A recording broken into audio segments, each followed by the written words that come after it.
vessels. Recapitulating the points which you have studied in the previous class, that is regarding the story of blood. Why we are discussing about the story of blood in this topic? Here some few points are very important in case of NTSC. If the children who are appearing for the NTSC exams, these are all the few points you have to keep it in mind, right? So coming to the blood is called as the fluid connective tissue. So blood is called as the fluid connective tissue. Okay, an average adult body has 5 liters of blood.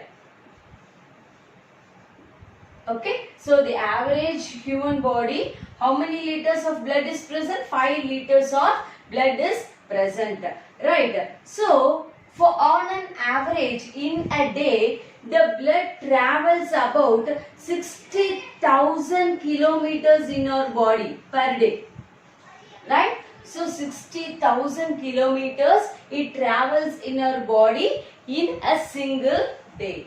So coming to the blood, the color of the blood is red in color due to the presence of a pigment called as hemoglobin.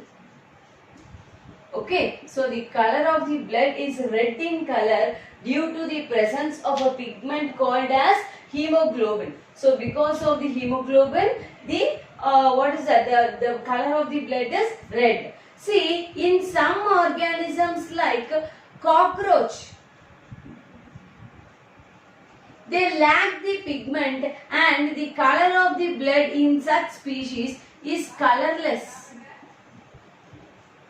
Okay, in some species like in case of some molluscans, in some case of such species, the color of the blood is blue because of the presence of a pigment called as hemocyanin, right? So in species like snails, the color of the blood, the snails are blue-blooded animals because the blood consists of a pigment called as hemocyanin,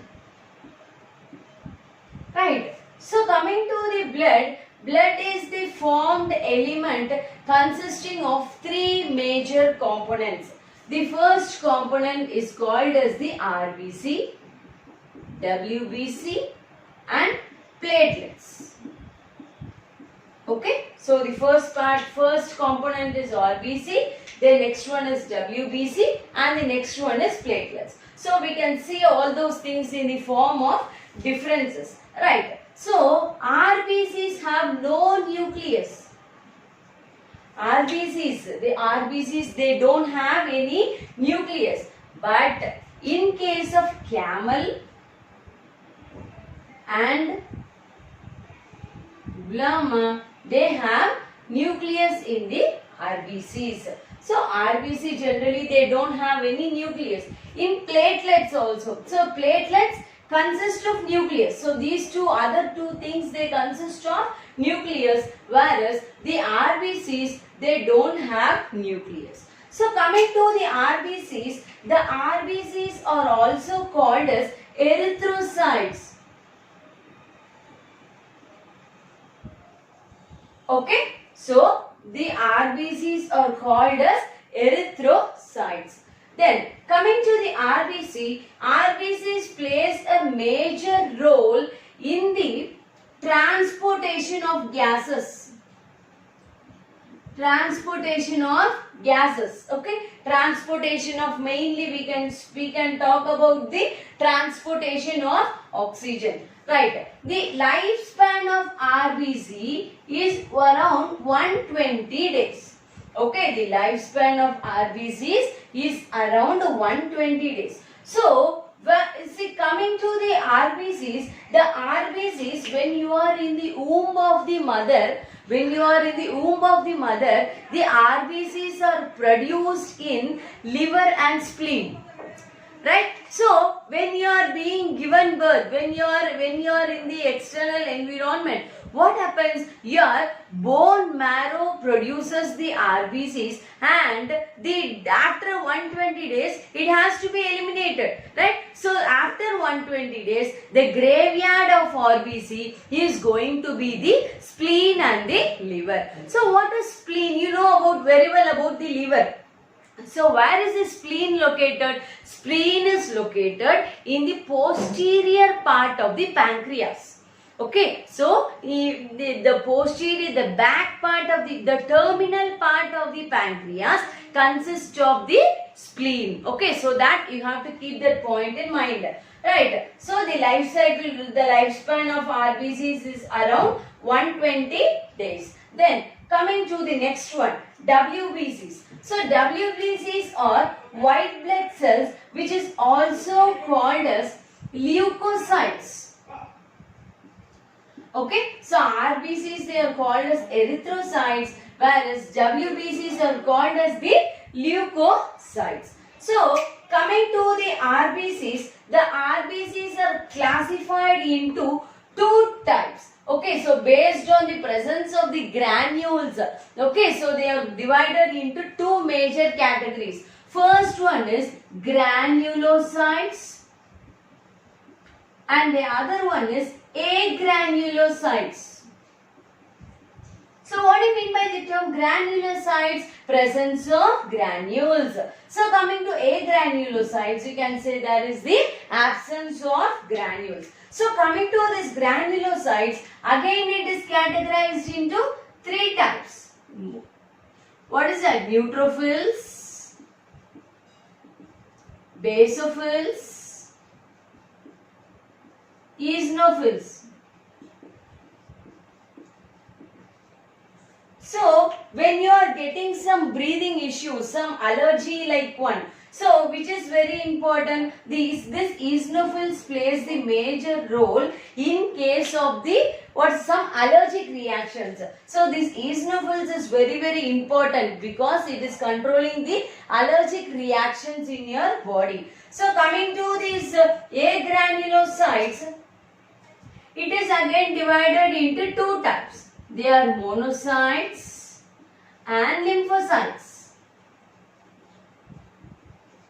So these two types of cells, they are they are playing the major role against the diseases, right? So they are fighting against the foreign antigens which is entering inside our body, which is causing some diseases. Right? So, these monocytes, they are the agranulocytes. The agranulocytes are divided into two types. They are called as the monocytes and lymphocytes. So, coming to the monocytes, they are called as the microscopic policeman because it is invading the microorganisms, and since what is the main duty of the policeman? To check if there is anything goes wrong. So likewise this monocytes, they invade our body and they are finding out if there is any harmful antigens present. So hence these monocytes, they are called as microscopic policeman, and since these lymphocytes,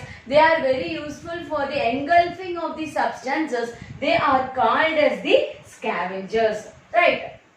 So these WBCs are released from our body. The dead WBCs are released from our body in the form of pus, right? So the dead WBCs are released from our body in the form of pus. Then coming to the third aspect is the platelets. The platelets are also called as the thrombocytes, and which plays a major role in the clotting of blood, right? So these platelets, they play a major role in the clotting of blood. So this is about the study of blood. Then coming to the transportation mechanism. So we are talking that your blood consists of 5 liters of blood and it is transported around 60,000 kilometers. So everything is okay. But how does this transportation takes place? Okay.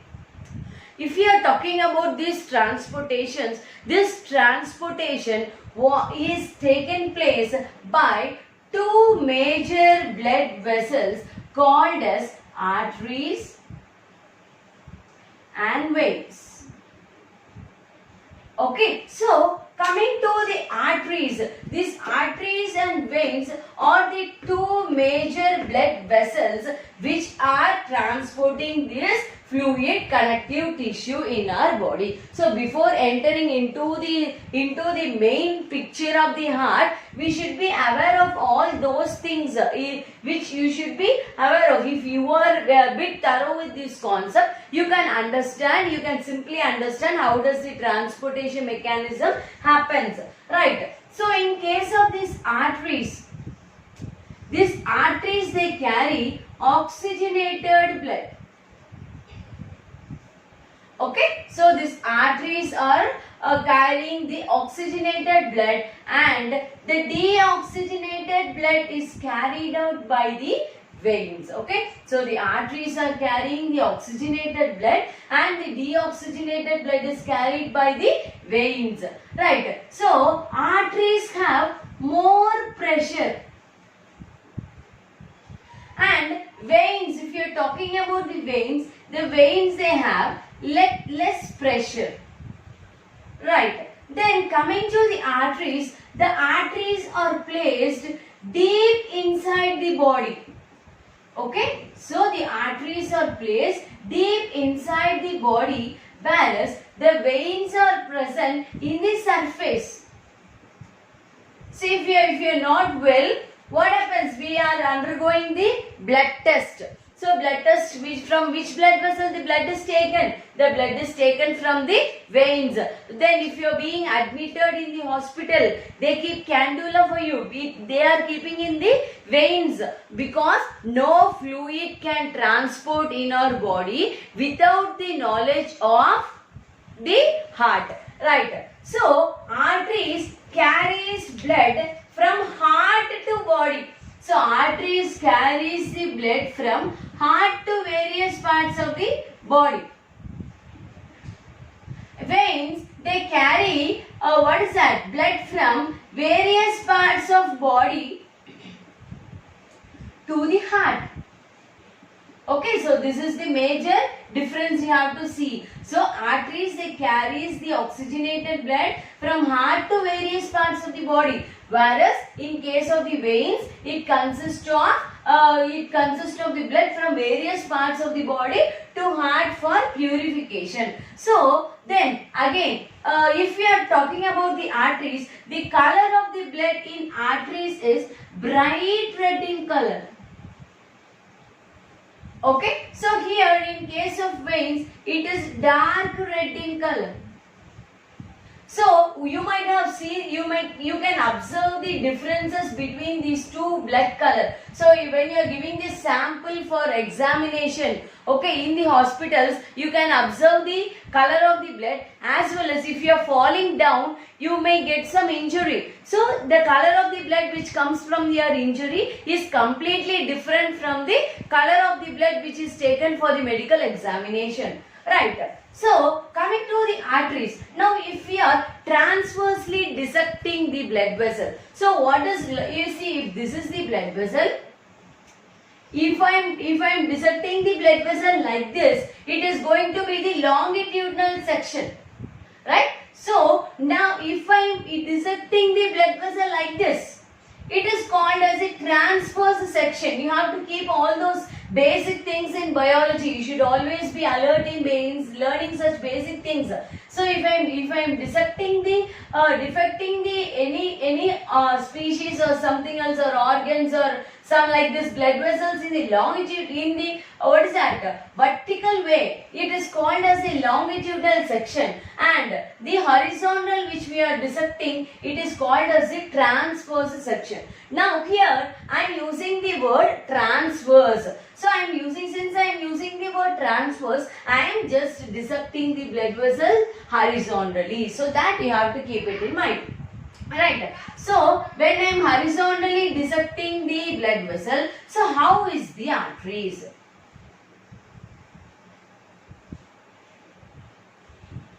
Okay, the outermost coat, the outermost covering of the arteries is the elastic fiber coat. Fibrous coat. Then, continuing that, there is a next layer called as the muscle layer, muscular layer.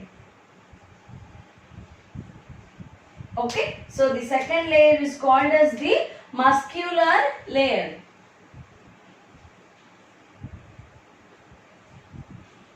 Okay, then here if we are talking about the gaps, these arteries have less cavity.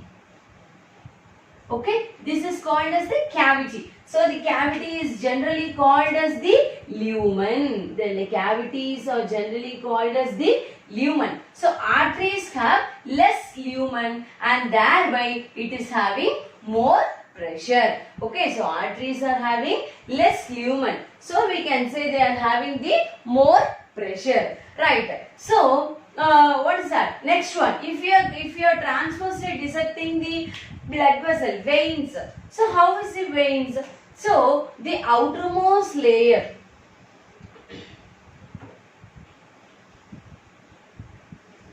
Here the outermost layer is elastic fibrous coat. Here the outermost layer is tough fibrous coat.